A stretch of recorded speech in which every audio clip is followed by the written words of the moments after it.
Boa noite a todos. Estamos iniciando aqui a nossa terceira live do Core Underline Arquivista. E hoje o nosso convidado será Aurélio Araújo, do Arquivo Vivo e Sistema. O tema da live de hoje será Gestão Eletrônica de Documentos. Tudo ok, Marlon? Boa noite. Seja bem-vindo aí a mais uma live. Ronaldo, mandou para ele, Pozinho? Vou mandar agora para ele.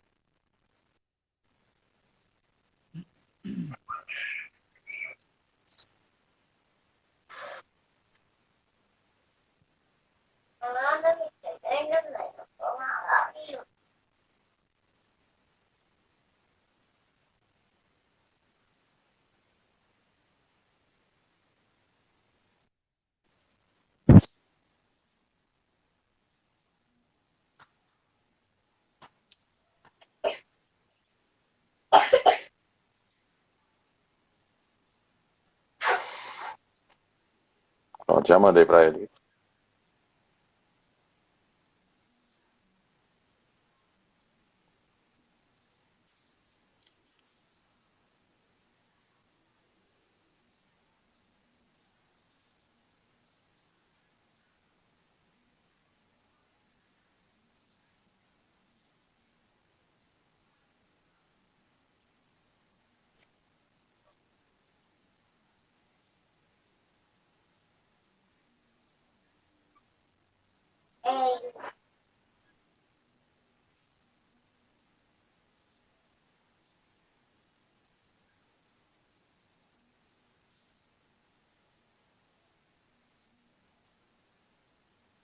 Ô, Marcos, tem que.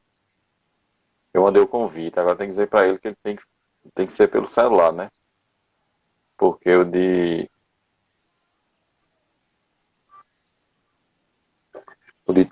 Tamani, né? Eu mandei várias vezes, aí não estava aceitando porque a questão que ele estava vendo pelo o notebook, né? Aí tem que ser pelo celular. Tô vendo aqui que ele não entrou ainda.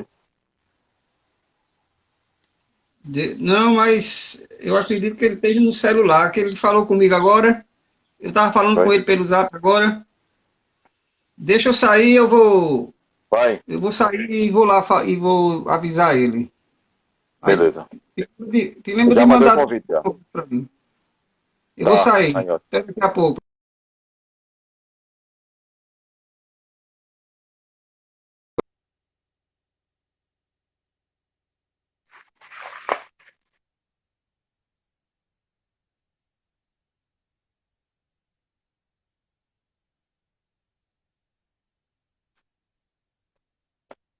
Pois é, vamos dentro de instante estar com a nossa terceira live, né? A live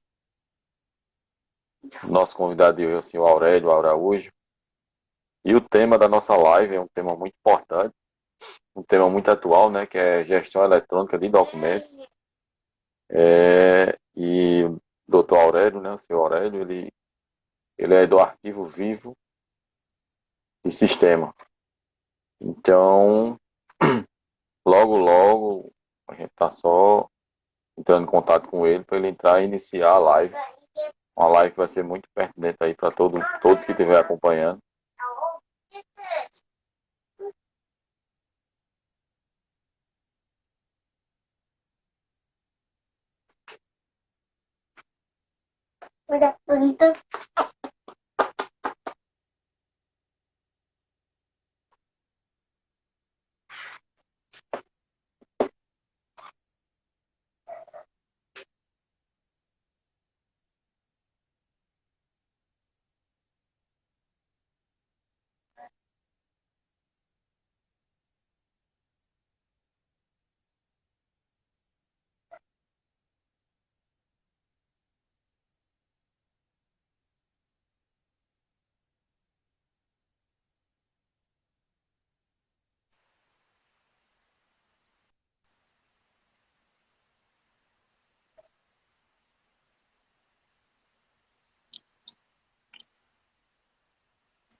Oi,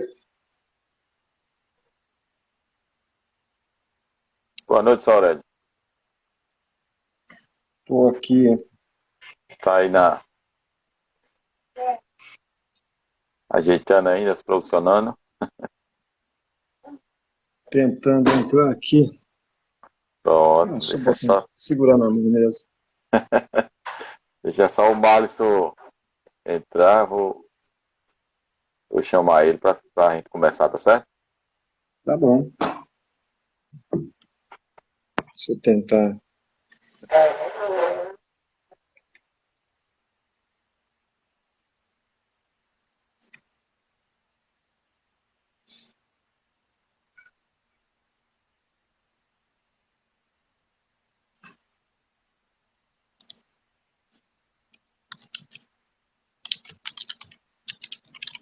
Tem uns amigos aqui.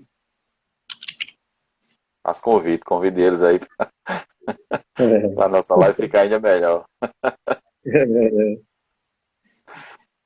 Deixa eu. Cadê Malisson?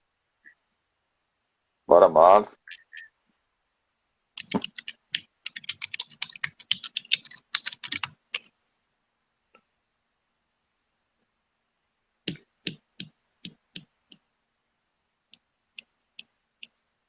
E aí, como é que tá o tempo aí? Tá muito quente. Aqui, Tem- deu um Aqui deu uma esquenta. esfriada. Foi aqui. Deu uma Entretanto, esfriada. né? Deu uma esquentada esses dias. É. Poxa, peraí.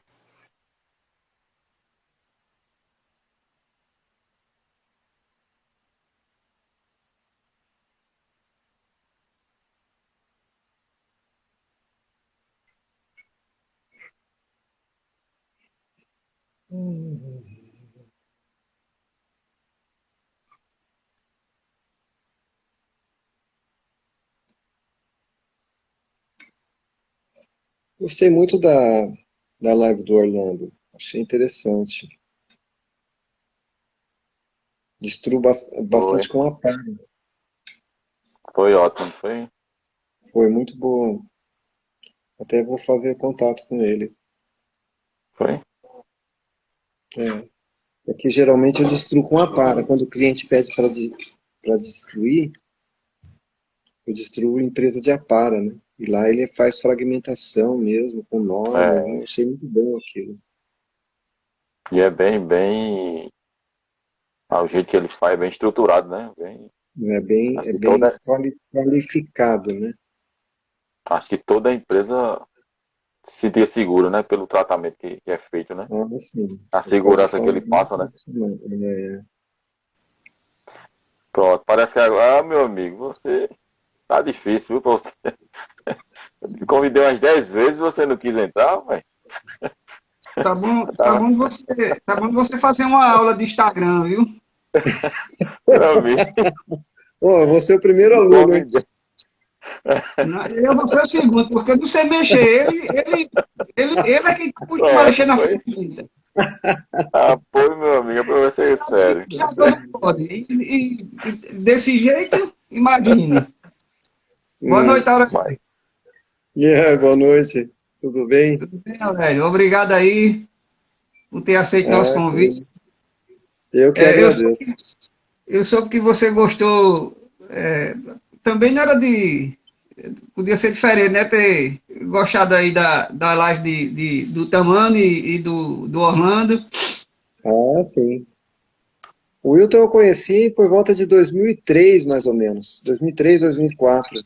Eu fui Ah, assistir um curso na Fujitsu e ele que estava dando o curso lá. E faz um bom tempo. Depois perdemos contato, é, mas conheci ele já faz um bom tempo já. que bom, tá? Ele já tinha um bom nome no mercado, né? Eu estava praticamente naquela época começando com a gestão. Eu estava eu tinha uma participação no Unibanco, né? Desde 96, basicamente, a gente fazia processamento de cheque. Aí, isso daí evoluiu para processamento de boletos, outros documentos, e aí por volta de 2001, 2002, eu saí e comecei a trabalhar com a gestão. Eu desenvolvi o arquivo vivo e comecei a trabalhar com a gestão, oferecendo para escritórios de advocacia, enfim. E aí, por volta de 2004, quando eu conheci o Wilton, eu tinha um projeto que eu estava trabalhando no Paraguai com um banco chamado Interbanco. E era um prestador de serviço para o Interbanco. E era cheque, né? Então foi nesse momento aí que eu me recordo do Wilton. Aí eu estava procurando alguns scanners, entrando nessa área, né? Efetivamente. Ele teve conosco aqui em 2018 no Congresso. Eu não ouvi bem. Tá baixo, Márcio, teu som. Em 2018 ele esteve aqui no Congresso, participando do Congresso de Arqueologia. Ah, 2018. 2018. Ah, ele é conhecido no Brasil inteiro, né? Ele viaja para o Brasil inteiro, ele já é bem... Eu acho que ele já vem, talvez até da microfilmagem, não sei se ele teve história na microfilmagem, mas ele já vem bem antigo já. Ele é o cara dos primórdios da digitalização mesmo. Entendeu? Eu estou ouvindo baixo, viu? Mas tá baixo. Tem mais de 35 anos.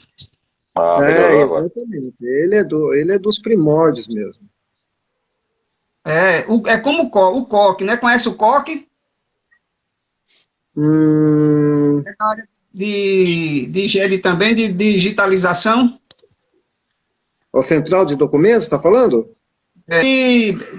Faz parte da gestão eletrônica também, é um dos pioneiros também, que era da época do Senadem. Lembra do Senadem? Já ouvi falar no Senadem, sim, né? Senadem, sim. Então, esse pessoal contemporâneo do Senadem, esse pessoal mais antigo. Então, o Tamani, ele é mais ou menos dessa época também. Ah, sim. Então, devido a essa experiência dele, principalmente também na questão da digitalização, que ele também tem conhecimento na área de digitalização, e também, e por incrível que pareça, é um estudioso, entre aspas, né? É pesquisa, e é uma pessoa que valoriza muito a área arquivística, os profissionais. A palestra dele aqui foi extraordinária. Em 2018, né? Ele tem uma bagagem muito grande. Uma bagagem muito grande. Tem. E o Orlando, da mesma forma, na área de destruição de documento, né, de fragmentação de documento, ele também tem uma experiência estrondosa também, é conhecedor. Eu estava falando com o Marlison agora, eu gostei muito daquela parte que ele falou das normas, das medidas que tem que fazer, a fragmentação, que geralmente eu trabalho com empresa de apara quando é para fazer destruição. E aí ele fez a diferença entre o que é a fragmentação e o que é a apara, né? Eu achei bem interessante a palestra dele. Nós temos ali um ponto de vista diferente no que diz respeito ao papel, né? Porque ele falava assim que tinha que guardar o papel e tal. Eu já tenho uma outra abordagem, né? Para mim já é uma questão mesmo de passar tudo para o digital, né? Digital. Porque o papel, como que eu entendo o papel? O papel ele tem um problema que é o problema do custo, né? Ele traz um custo operacional para as empresas, né? E depois, quando acaba a operação, ele traz um custo de governança, né? Então, por exemplo, se você pensar em empresas de segurança, por exemplo, que contrata muita gente, né? Tá toda hora aquele pessoal sai por uma diferença de R$50 no salário, o cara troca a empresa. A empresa tem que guardar o papel daquela pessoa, né? E RH guarda-se por muito tempo. Então, já faz alguns anos eu tive numa empresa de segurança o custo mensal deles com guarda de papel é quase R$ 200.000, né? Então, eu acredito que hoje, com essa ideia aí da transformação para tudo digital, né? Um empresário, ele chega na empresa dele e fala assim, pô, eu quero cortar custo. E ele vai ver que, para ele embarcar uma mercadoria, tem que imprimir lá um espelho de nota no fiscal, aquele papel vai para logística, que entra no caminhão, então, aí quando volta para o financeiro, aí depois vai para o armazém. Então, aquilo ali acaba gerando um custo danado para a empresa, né? Imprimir várias cópias, né? Então, eu acho que isso daí tudo tinha que seguir o caminho eletrônico, né? Para redução de custo mesmo. Eu acredito que vai chegar a parte os permanentes, né? Esses que realmente vai ter que ser guardado, porque geralmente quando a gente fala em arquivo permanente, na teoria e na prática, a maior concentração é no setor público. Eu acredito que o setor privado vai chegar num nível que, a não ser aqueles documentos que realmente tem que esperar o prazo de guarda para poder ser eliminado, mas como já existe a digitalização, a leis que permitem você digitalizar e eliminar o original, coisa que a arquivística não concorda, né, amplamente nesse sentido. Alguns concordam, outros não, mas a grande maioria não. Mas eu acredito que as empresas privadas vai chegar esse tempo e você, melhor do que ninguém, tem essa experiência, essa convivência com a empresa privada, o setor privado. Eu acredito que vai chegar esse tempo que vai ser poucas empresas que vão ter um arquivo físico. Não é? Eu acredito que sim também. Muitos dos documentos estão migrando, muitas das operações que envolvem os documentos estão migrando para já a plataforma digital, né? Então, o que vai ficar em documento efetivamente, o que vai ficar em documento em papel, efetivamente vai ser pouco, né? E esse papel, com certeza, ele vai ser digitalizado e vai ser descartado, né? A parte RH, por exemplo, né? Se você pensar, você tem o e-social, já tem muita coisa, né? Que já está indo para o digital. O que sobra para o RH vão ser talvez as guias, né? Ou quando você faz um acordo lá para pagar a previdência, talvez essas guias as pessoas não queiram jogar fora. Fora disso, de papel é questão com o sindicato, que são convenções e tal. Isso aí o pessoal vai digitalizar e vai jogar fora, né? Então, eu acho que vai sobrar bem pouco papel, sim. Na tua experiência... É que a gente fala assim, né? São vários tipos de empresa, mas, olha, sim. Na tua experiência, o que você tem visto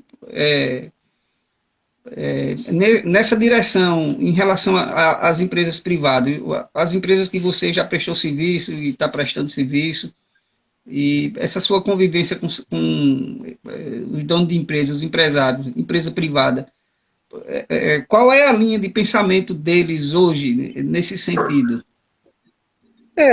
Eu não diria assim, tudo envolve o pragmatismo mesmo do custo, como eu falei, né?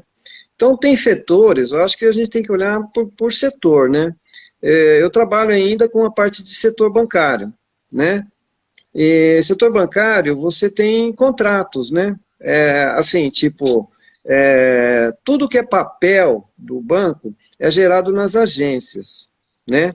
Então, quando você vai fazer lá um contrato de financiamento da sua casa, você vai comprar uma casa financiada, você vai entregar um monte de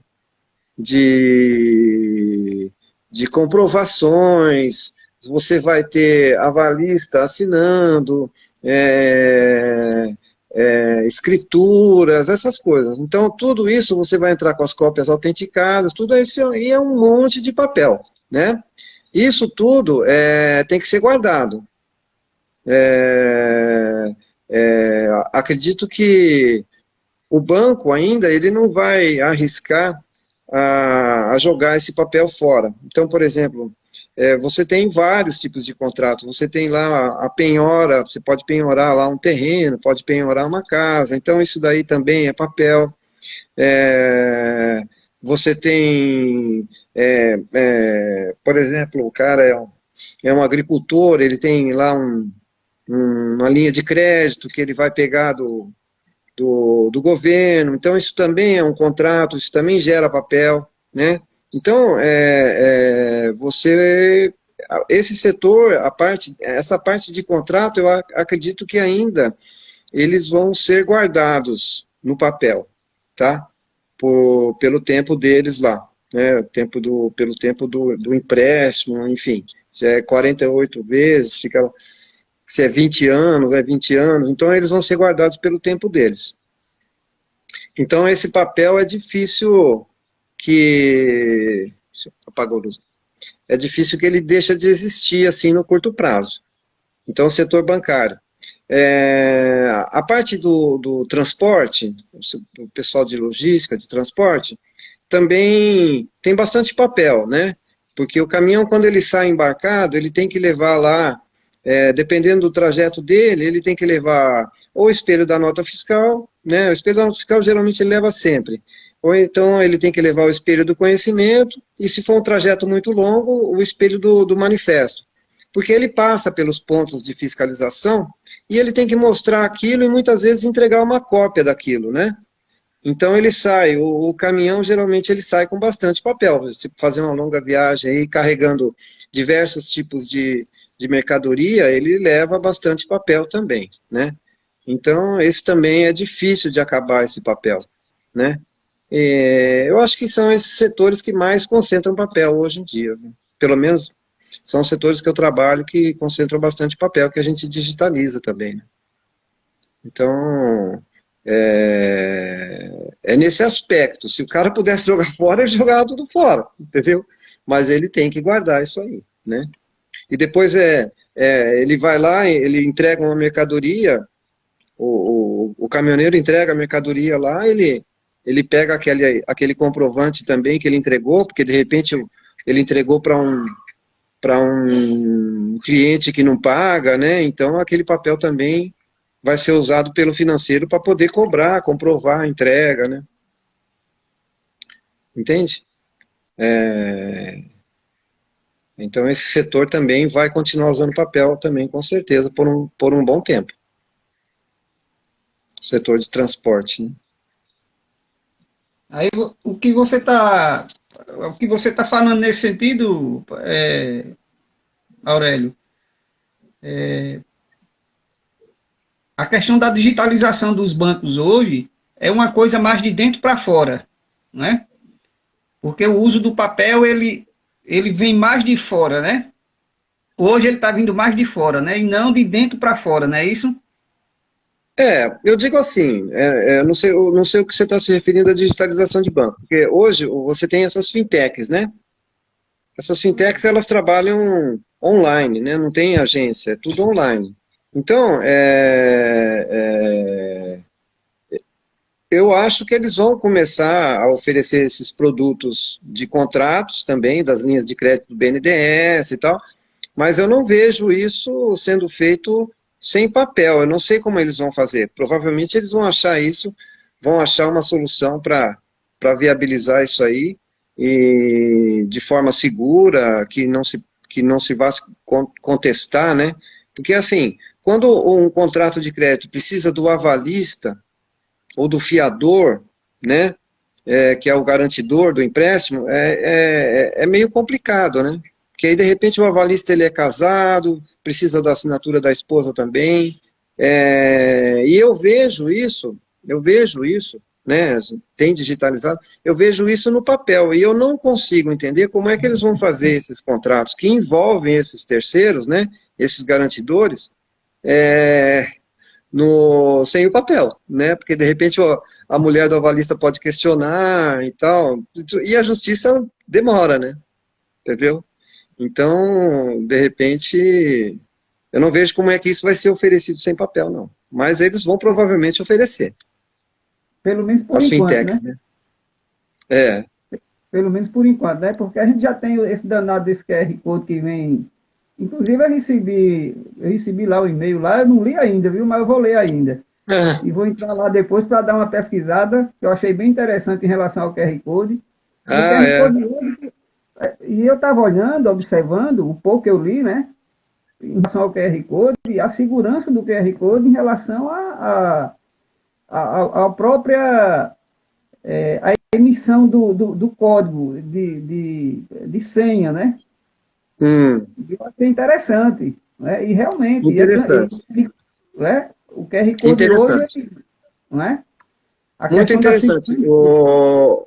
O que entrou para mim esse QR Code, porque eu tenho um cliente que ele coloca planta de engenharia no arquivo vivo, né?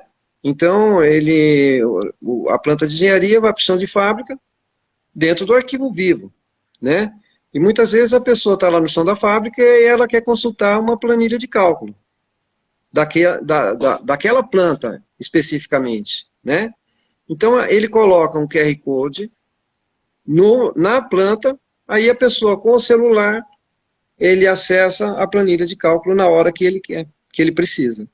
Então, ficou uma solução muito interessante.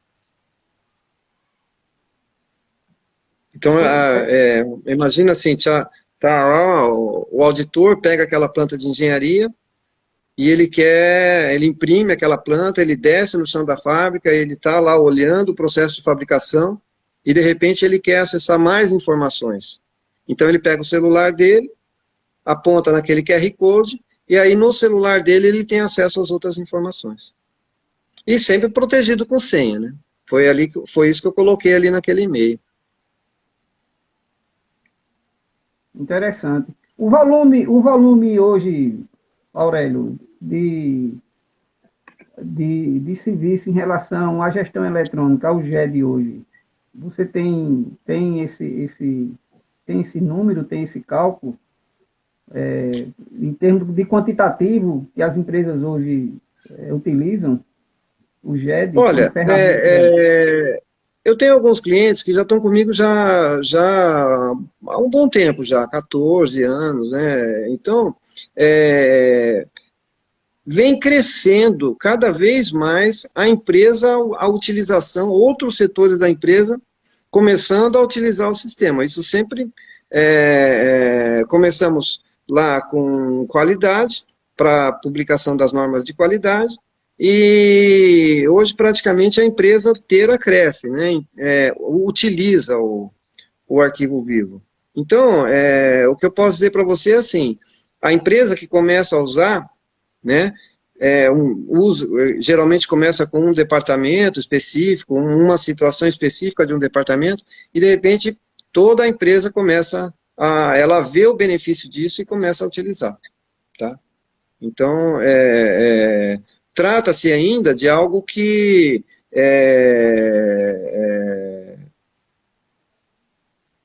vai dizer assim, pô, vai trazer um trabalho a mais, entendeu? Então, uma vez que ele rompeu essa resistência do trabalho a mais, ele começa a ser utilizado com mais frequência. Aurélio, em termos de requisitos, aí eu vou da minha área arquivística, né? E essa questão também da normativa, né? E da técnica arquivística utilizada. Quais os parâmetros que você utiliza nesse sentido? Olha, na realidade, o que acontece? Eu fiz uma ferramenta muito baseada no que é o Google, né? Então, eu sempre faço um plano de gestão focado na informação, né? Primeira coisa que eu faço na elaboração do meu plano de gestão é identificar o valor do documento, né? Então, por exemplo, eu falo o que é importante na questão do GED, do arquivo vivo. Qual que é o objetivo do arquivo vivo? O objetivo do arquivo vivo é compartilhar documentos, né? E como o próprio Orlando falou, né, que, pô, é perigoso, eu pego, eu guardo o papel comigo. Então, esse é o objetivo do arquivo vivo. É esse compartilhamento, essa publicação. Eu vou pegar uma informação minha e vou tornar ela pública, né? Então, a primeira coisa que eu avalio é o valor do documento. Então, é uma pergunta mágica que eu faço. Qual é o impacto causado se a informação que está no documento se torna pública, né? Então, é a questão do sigilo, né? Eu quero levantar aí a questão do sigilo. Então, por exemplo, nós estamos acompanhando hoje aí, tem uma menina que está fazendo uma série de denúncias lá, ela era funcionária do Facebook, ela acessou documentos que não eram do setor dela, né? E ela está denunciando em cima desses documentos que ela acessou, né? Então, qual que é o objetivo do arquivo vivo? Você colocar esses documentos de forma pública, mas, por outro lado, tomar todos os cuidados para que apenas as pessoas interessadas tenham acesso às informações que estão no documento. Entendeu? Então, eu não entro muito no mérito de fazer uma coisa técnica nesse sentido do arquivista. Entendeu? Eu faço o quê? Algo que é focado na informação. Então, primeiro é levantar qual é o nível de sigilo desse documento, é levantar qual é o propósito, por que eu estou publicando aquele documento, né? E depois faça uma classificação, faz uma identificação e, por fim, a política de segurança, que é onde vai se levantar quem pode acessar esse documento. E por que ele pode acessar esse documento? Essa questão da política de segurança, entendeu? Então, se o Facebook estivesse usando o arquivo vivo, essa menina não teria acesso ao documento. Por quê? Porque é a questão da política de segurança. Só acessa um documento quem está relacionado com ele. Entendeu? Então, eu me cerco muito nesses conceitos, tá? Mas eu não querendo tirar o mérito do arquivista, não. Assim, como é que eu posso dizer para você? Eu vim do processamento de imagem. Quando eu comecei a trabalhar com arquivo vivo, eu não conhecia nada de gestão, né? Eu vim do processamento de imagem. Aí um dia eu fui num cliente que já era cliente meu, ele me levou no arquivo morto da empresa e, cara, eu fiquei travado. Eu falei, nossa, por onde eu começo aqui, né? Porque eu não tinha esse conceito que você tem. Eu não sou um arquivista, percebe? Eu sou um desenvolvedor de software e eu desenvolvi o sistema, mas eu não conhecia a gestão. Na hora que ele me trancou no armazém lá e falou, agora é problema seu, eu gelei. Eu falei, agora eu tenho que sair com alguma coisa daqui. Aí eu comecei a trabalhar realmente, posso dizer para você que naquele momento eu senti que eu comecei a trabalhar a gestão efetivamente. Que aí eu saí com uma proposta de classificação, saí com uma proposta de indexação, aí eu comecei a estudar a parte de arquivista mesmo, né? Na verdade, pelo que eu entendi, ficou baixo de novo. Tá baixo de novo, mano. Pelo que eu entendi,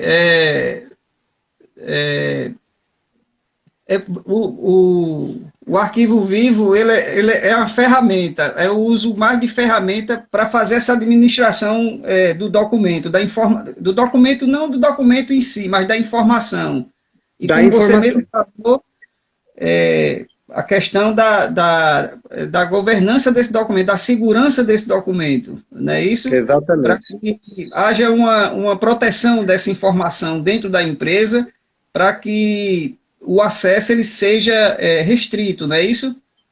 Exatamente. O acesso seja restrito, o compartilhamento também ele seja datado, né? Então, eu vou compartilhar um documento, quantos dias você vai compartilhar? Se você vai imprimir um documento, você vai ter que gerar um carimbo. No carimbo vai estar o seu nome e vai ter a data de validade daquele documento. Então, carimbo de tempo, né? O carimbo de tempo. É um carimbo de cópia controlada, na realidade, tá? Então, ele tem uma série de facilities ali que eu procurei colocar para justamente dar segurança à informação, né? Porque também é uma situação que acontece bastante. A pessoa digitaliza e, de repente, ela gera uma nova versão que não é digitalizada, né? Aí ela tem na mão um papel que está mais atual do que aquele que está no sistema. Aí isso afeta toda a credibilidade do sistema, né? Então, foram algumas facilities que eu fui incorporando para poder realmente dar segurança à informação, né? Ô, Aurélio, essas informações, Aurélio, que estão... Tá baixo, mano. Essas informações... Tá escutando? Estou escutando. Tá ok agora. Essas informações que são administradas pelo Arquivo Vivo, elas têm as informações em si, não é? Elas têm uma tabela de temporalidade para controlar essa documentação, ou essa documentação é guardada em storage, é guardado onde? Essas informações, onde elas ficam armazenadas? Olha, no Arquivo Vivo, a gente faz o armazenamento em nuvem, e ela em nuvem criptografada. Tudo fica criptografado, tá? E o que acontece? As storages em nuvem, tipo Google Cloud, o Azure da Microsoft, o AWS da Amazon, eles têm umas categorias que eles chamam de classe de armazenagem, que ela cobra mais barato quanto menos você usa aquele documento. Então, o que acontece? Se você vai lá e coloca que aqui um documento que vai ser acessado uma vez por ano, o custo de armazenagem dele vai ser menor do que aquele documento que é consultado a todo instante. Então, no plano de gestão que eu faço, eu pego para cada tipo documental qual é a taxa de acesso ao documento. Mas a ideia é, o documento vai ficar a vida inteira no sistema. Então, você vai entrar hoje com 10 documentos, daqui a 3, 4 anos, você está com 500 mil documentos lá dentro. Mas, eles entram classificados pela taxa de acesso, que é para poder pagar o menor valor possível pela armazenagem. Aliado a isto, o Arquivo Vivo tem um algoritmo que roda de retaguarda, que ele fica analisando se aquele documento foi acessado nos últimos 3 meses. Então, se aquele documento não foi acessado nos últimos 3 meses, automaticamente eu mudo ele de classe, que é para pagar mais barato pela armazenagem. Então, o papel do Arquivo Vivo com relação à armazenagem é garantir sempre o menor custo de armazenagem. E então, por exemplo, se você usa lá o Google Cloud, por exemplo, no menor custo de armazenagem, você paga 1 centavo por giga.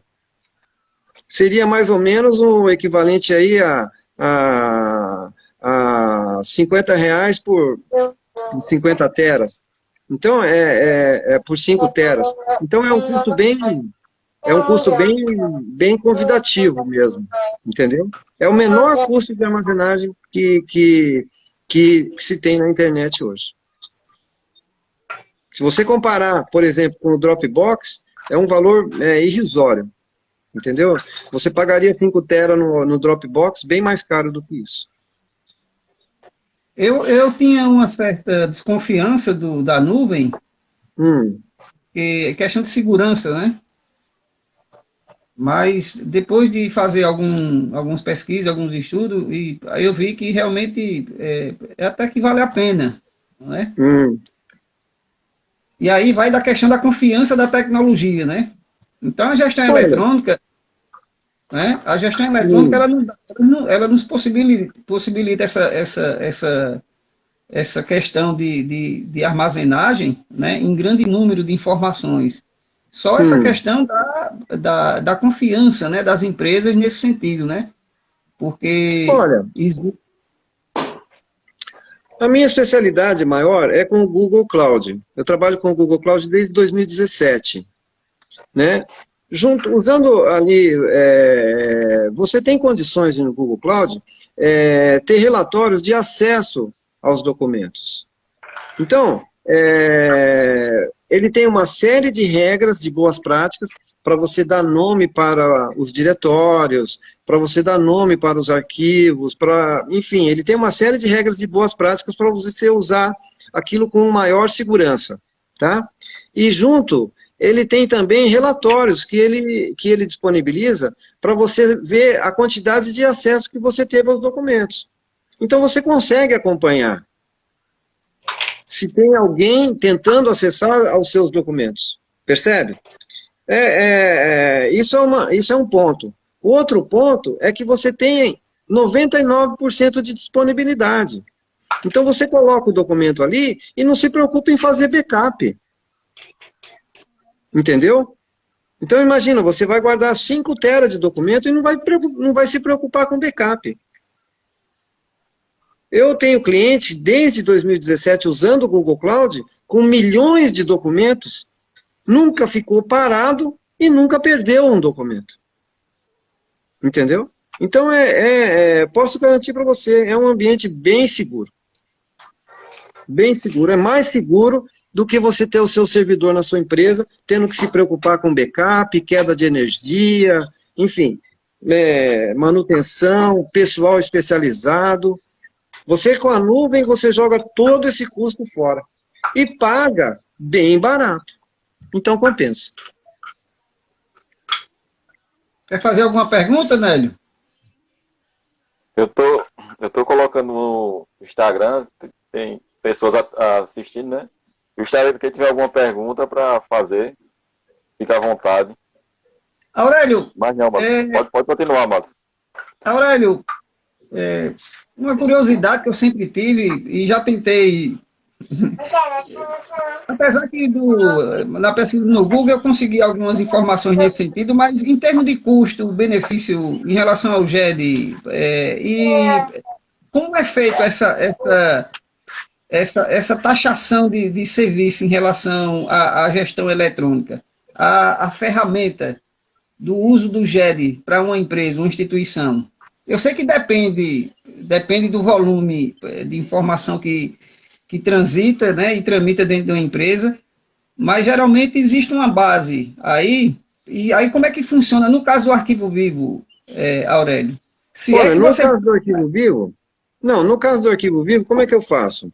O arquivo vivo, eu ofereço a hospedagem no meu servidor, usando da minha conta do Google Cloud. Por exemplo, pode ser a Amazon, pode ser o Azure da Microsoft. Ou eu ofereço o arquivo vivo do meu servidor com o cliente administrando o cloud dele. Tá? Porque, de repente, o cliente já tem um cloud para trabalhar.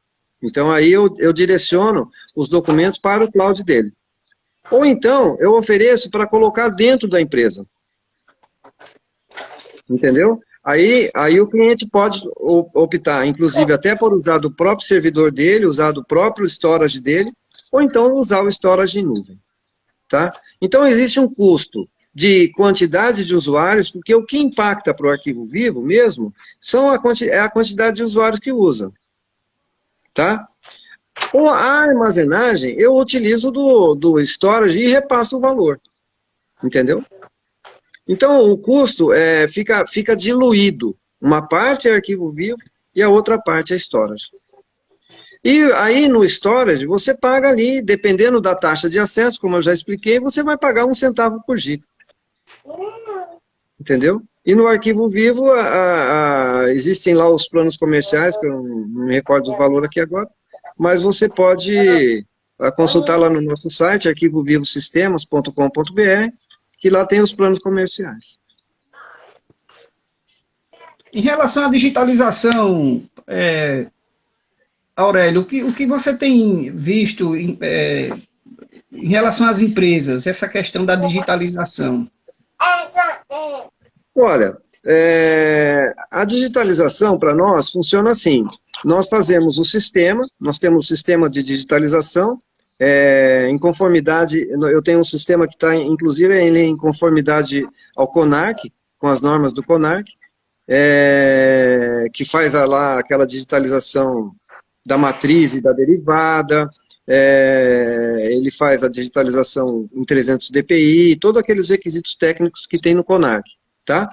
E eu também ofereço um outro produto que está novo agora, que é o seguinte: com a questão da lei de proteção de dados, o que acontece? As empresas, elas contratam os escritórios que vão fazer a digitalização e passam os documentos para ele, né? Então, fica aquela questão, é que a pessoa, na empresa, ela vai usar os computadores deles, os documentos vão ficar lá, naqueles computadores, né? Então, a empresa vai ter que correr esse risco, né? De colocar, de disponibilizar, ou então de ter que ir uma pessoa lá para tomar cuidado desses documentos que ficam lá digitalizados. Então, eu ofereço agora uma solução em nuvem, uma digitalização em nuvem, onde você digitaliza a partir do próprio browser, você não instala nenhum programa no computador, essa imagem vai para a nuvem do próprio cliente, né? E aí, depois que é feito o serviço da digitalização e que se entrega o serviço digitalizado, essa imagem é apagada da nuvem. E não se consegue fazer uma cópia daquela imagem. O sistema impede de todas as formas que se faça a cópia daquela imagem. Então, ela tranquiliza a empresa com relação à responsabilidade da informação. Então, se naquele documento tem um contrato que está o seu nome lá, né, e esse nome cai na mão de um terceiro, a empresa ela é responsabilizada. Então, como esse contrato é todo digitalizado em nuvem, com o controle total por parte da empresa, ela fica mais tranquila com relação às informações que estão sendo repassadas aí para fazer o serviço, entendeu? Então, eu tenho essas duas ferramentas aí para fazer digitalização. O Sicredi é um cliente nosso lá, com a Microban aqui em São Paulo. Nós temos lá uma base, desde 2010 a gente digitaliza documento deles lá. Então, é uma base bem grande de documentos, há milhões de documentos digitalizados lá hoje. É porque Aurélio, só uma dúvida, o Sicredi, ele, quando você faz até algum tipo de usuário, né, o cliente dele, quando faz um tipo de empréstimo, já vai direto digitalizado, né? Praticamente ele não pega os papéis, né? Você já nós temos muito documento antigo deles lá, entendeu? Uhum. Então, eu não consigo responder isso para você como está agora, tá? Não, porque mas nós temos bastante... eu estava numa empresa que, quando a gente solicitava esse tipo de empréstimo, a gente já fazia, já faz, né? E digital, eles mandam os documentos, a gente assina, né? Digitaliza e já manda para ele de volta. Ele não pega mais, pelo menos no período, né? Do ano passado, eles já estavam fazendo isso. Acho que hoje já deve estar mais evoluído, né? Porque a tendência então. É isso que eu estava falando. Isso que eu estava falando no princípio, né? Isso daí é uma questão que realmente, dependendo do tipo de contrato, isso daí já vai ser feito efetivamente. Vai fazer um contrato, por exemplo, de crédito em conta, de débito em conta. Isso aí é um contrato simples, né? Não envolve avalista, não envolve fiador, isso aí é um contrato simples, não tem parecer técnico, né? Agora, existem contratos que são mais complicados, né? Você tem vários tipos de contratos. É como eu falei, você tem penhora, tem... Então, mas ele tem já as estava, quando falou de Sicredi, eu me lembrei, sabe? O Sicredi ele já estava o ano passado, né? Esse ano acho que já está evoluído, dependendo da condição de crédito que eles vão dar de cliente para cliente, também tem isso, né? Mas eu achei bem fácil, porque você não precisava se deslocar para o banco, eles mandavam para você, por e-mail mesmo, você fazia todo o procedimento, todas as assinaturas e mandavam diretamente para o sistema dele. Pelo contrário, é o que eu falei para você. Dependendo do contrato que vai ser feito, é simples. Você ficar na opção de ficar com o documento ou não, porque todo jeito vai ficar tanto para o banco como para você vai ficar a digitalização, né? Foi feita, você que fez. Sim. Então vai servir tanto para você como para o banco, para como servir como prova, né? Porque o documento geralmente serve como prova. Sim, na hora de você fazer uma quitação, uma coisa assim, você acaba olhando a regra de quitação. Isso daí é sempre bom. É bom você guardar isso aí, mesmo sendo a pessoa física, é bom você guardar. Agora, é o que eu digo para você, é um contrato simples. Existem no banco, né, contratos que são mais complicados. E os complicados é que eu me referi àquela hora. Então, esses complicados eu não vejo como ainda não usar o papel. Né?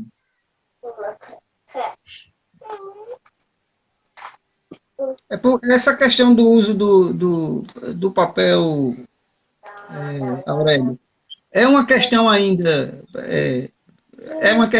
não, né? Que é uma questão burocrática, né? Porque o Estado ele ainda não, aos poucos ele vem se desvinculando dessa questão do papel, né? Principalmente a justiça, né?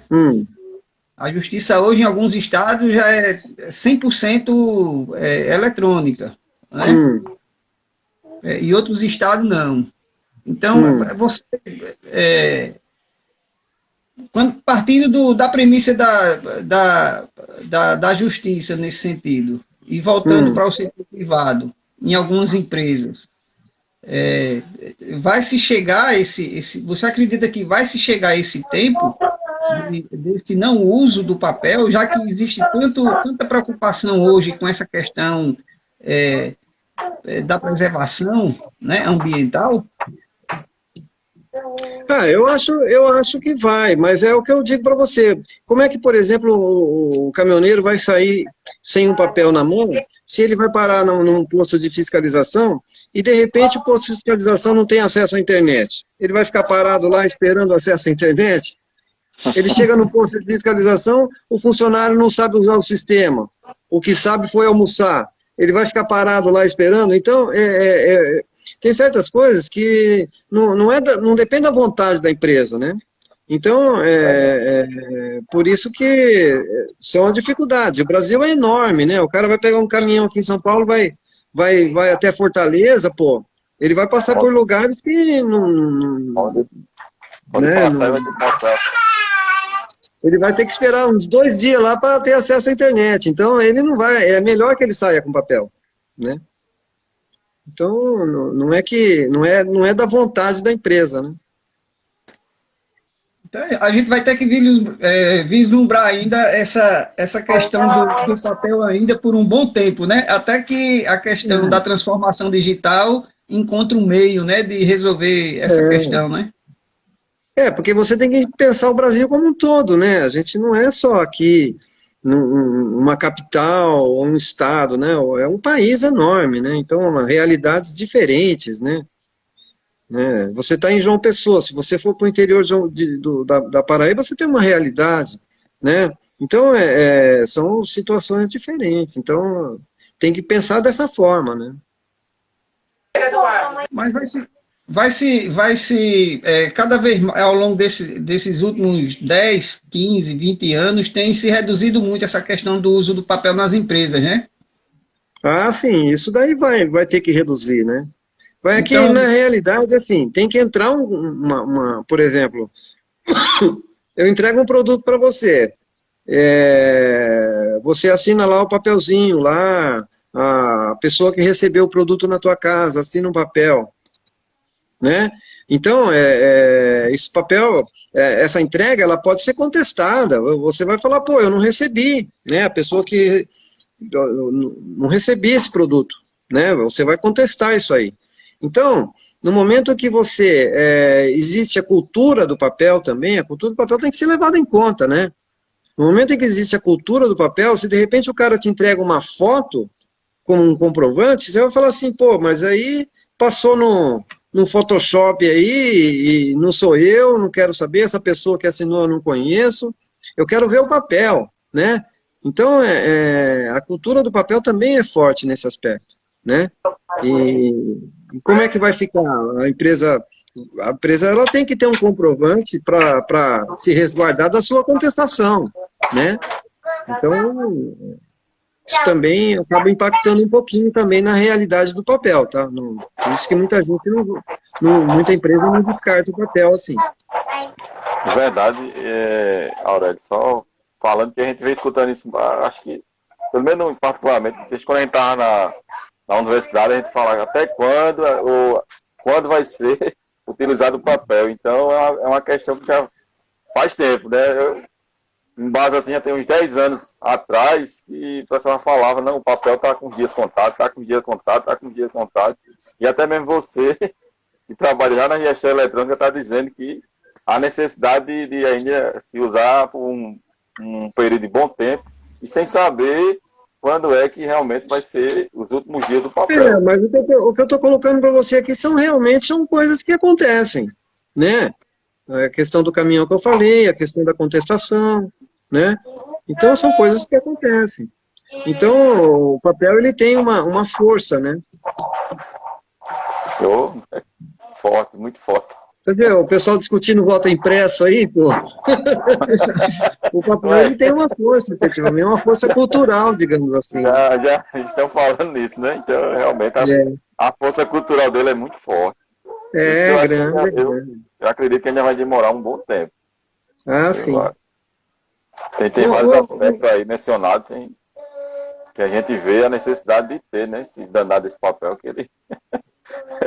Muita coisa que ainda afirma, mas não consegue não. Não é tão fácil. Parte de saúde. Simples, não. Pronto. A parte de saúde tem muito, né? A parte de saúde tem muito disso. Apesar de ter um decreto que já autoriza o descarte, o Bolsonaro com o Moro, eles assinaram um decreto em março de 2020 que autoriza o descarte do papel, né? Ainda tem muita resistência nesse descarte, viu? Eu fiz a alteração no sistema, no arquivo vivo, para ficar em conformidade com esse decreto. Não consegui vender nenhum ainda. Assinatura, a certificação da ICP Brasil, tá tudo lá, completinho. Mas nada. Ninguém tá com coragem de descartar papel ainda, não. Mas isso aí... Na hora que eu tiver, eu tô pronto. A justiça, o CNJ, ela quase que deu um aval para que isso não aconteça. Porque de alguns anos para cá tem existido muito essa questão dessa problemática do ônus da prova, né? Então, se você não está com aquele documento em mão para você provar que você está falando a verdade, aquela velha história, né, do direito. Então, assim, por isso que ainda tem essa resistência do não descarte. Dentro desse contexto aí, em relação à questão da digitalização, pelo seu conhecimento, está existindo esse tipo de situação? Tipo, a empresa quer digitalizar ali X papéis e está eliminando esses papéis ou está guardando? Olha, as empresas estão guardando. Aquilo que permanecia sendo guardado, continua sendo guardado. Eu tenho oferecido essa solução, porque a solução do decreto, que permite o descarte do papel, envolve a certificação da ICP Brasil. Então, você, no último estágio, você vai lá e assina o documento gerando o arquivo certificado, criptografado, né, tudo em conformidade com a ICP Brasil. Ao meu ver, tecnicamente falando, esse documento assinado, eu posso dizer assim para você, ele é muito seguro, né? Por quê?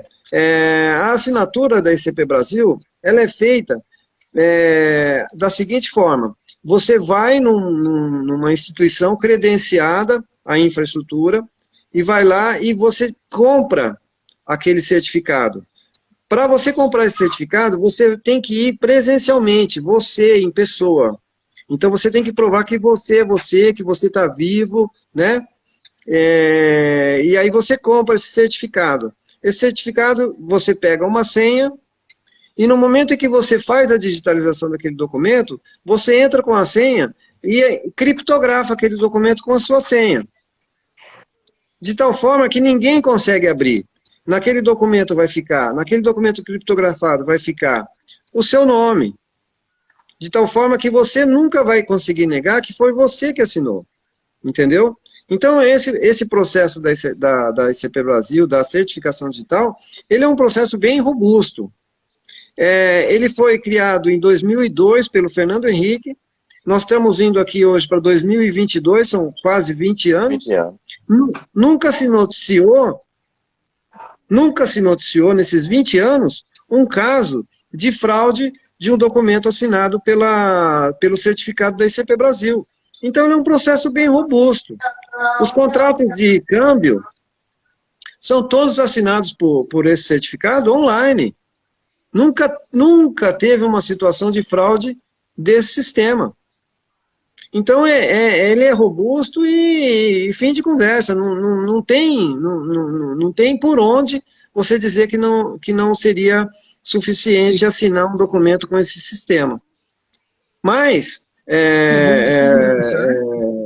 ele não consegue substituir o papel. Né? As pessoas ainda, para a questão do ônus da prova, né, preferem, né, o papel ainda até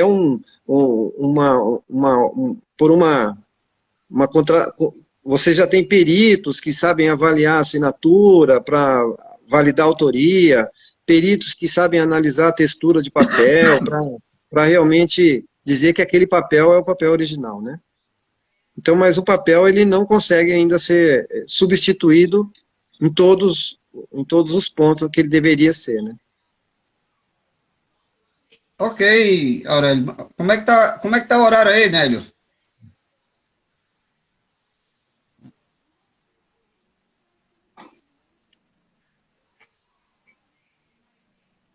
Eu não estou te ouvindo. O tempo tem 5 minutos para encerrar, que foi tão bom que quando eu olhei agora para a hora, já tinha passado. Já tem 5 passa minutos rápido, aí, né? 1 hora a gente pensa que Uma hora é um tempo que passa rápido mesmo. Meu amigo, Aurélio. tá voando. Aurélio, para encerrar aí, Aurélio, fala um pouco mais aí da sua da Arquivo Vivo aí, sistemas. Para encerrar, Bom, Aurélio. Aqui no Arquivo Vivo, a gente tem trabalhado procurando trazer as melhorias referentes à Lei de Proteção de Dados, né? Então, nós agregamos toda a questão do usuário controlador para ser aquele usuário que vai ter as decisões estratégicas da gestão de documento, com relação à política de segurança, com relação à indexação, né? Então, um foco muito importante que nós demos, nós entramos em contato com escritórios de advocacia, para que o Arquivo Vivo seja entendido como uma ferramenta para uso de quem vai realmente fazer a gestão estratégica dos documentos, né?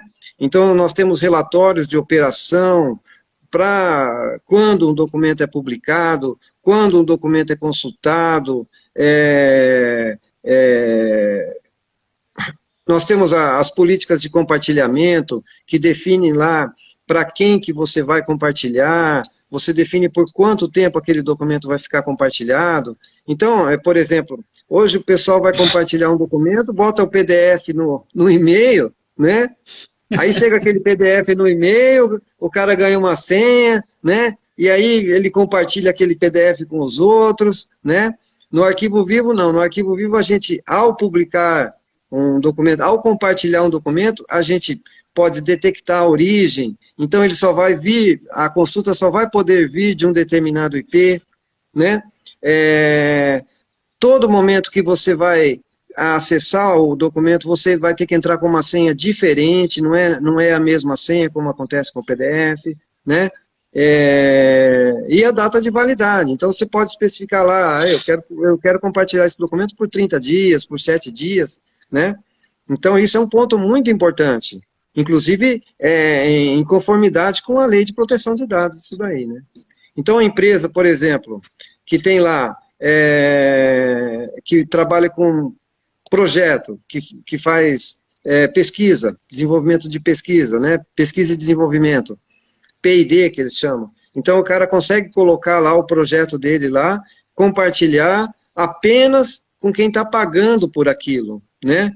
Então, esse é um foco do que a gente tem procurado aperfeiçoar também no sistema, né? Aí tem essa questão do QR Code, que foi por último que a gente colocou, né? O Vivo Capture da digitalização em rede, em nuvem, né? Tem a questão das classes de armazenagem, para você pagar o menor custo de armazenagem possível, né? Então, a gente tem trabalhado essas questões aí. Tá bom, só para complementar aí, apesar que você pode entrar lá no Conarc e baixar o IEARC, tá bom, dê lá uma lidinha para você deixar o arquivo vivo mais robusto, um pouco mais robusto em relação aos requisitos técnicos da arquivística. Ah, sim, com certeza, mas a questão é assim, o meu foco é mais o mercado privado, né? Eu fiz essa questão do Conarc, quando eu desenvolvi essa captura de acordo com as normas do Conarc, foi uma demanda de um cliente, né? Então, eu peguei todo aquele material das recomendações do Conarc, mas o meu foco mesmo é mais o mercado privado. Por isso que eu trabalho dessa forma. O Conarc é mais para o público, né? Para as empresas públicas, né? Porque o setor privado ainda não existe. A lei, ela ainda deixa a desejar nesse sentido. É mais como o setor privado trabalha de forma mais pragmática, né? Ele trabalha mais focado no custo mesmo, né? Então, ali, quando ele fala assim no Conarc, ele fala que tem que fazer uma digitalização com 2 cópias, o cara fala, pô, mas eu vou ter que fazer 2 backup, né? Então, e os caras são muito focados no custo. Com certeza. Apesar de que eu vou falar para você, eu já usei aquela situação de ter a matriz e derivada, já usei a situação de ter que pegar uma matriz para fazer uma comprovação. Foi muito bom. A gente acha que nunca vai surgir, nunca vai aparecer, né? E nunca vai surgir, não vai aparecer uma empresa que chegue e peça.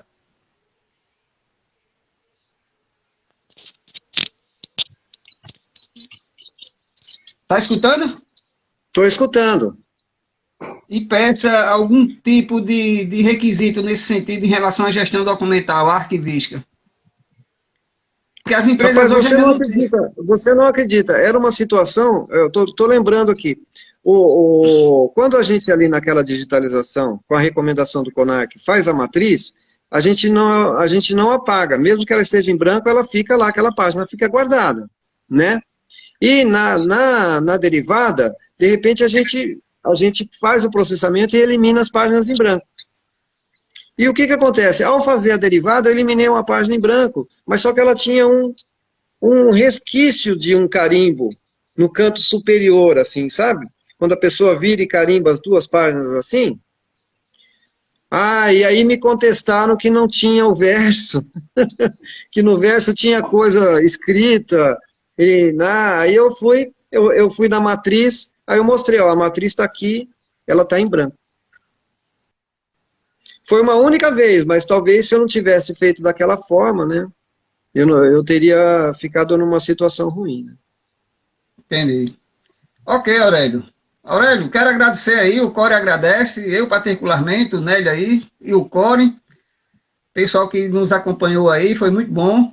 E aguardar aí outra oportunidade para lhe convidar aí para falar um pouco mais sobre GED. E quem sabe aí no futuro próximo, eu estou aí programando aí um evento presencial, mas com essa pandemia eu vou ter que dar um tempinho ainda, porque eu acabei de fazer um agora recente, não foi da área, foi de outro, e foi um pouquinho complicado. Mas eu ainda pretendo fazer outro evento presencial em relação à gestão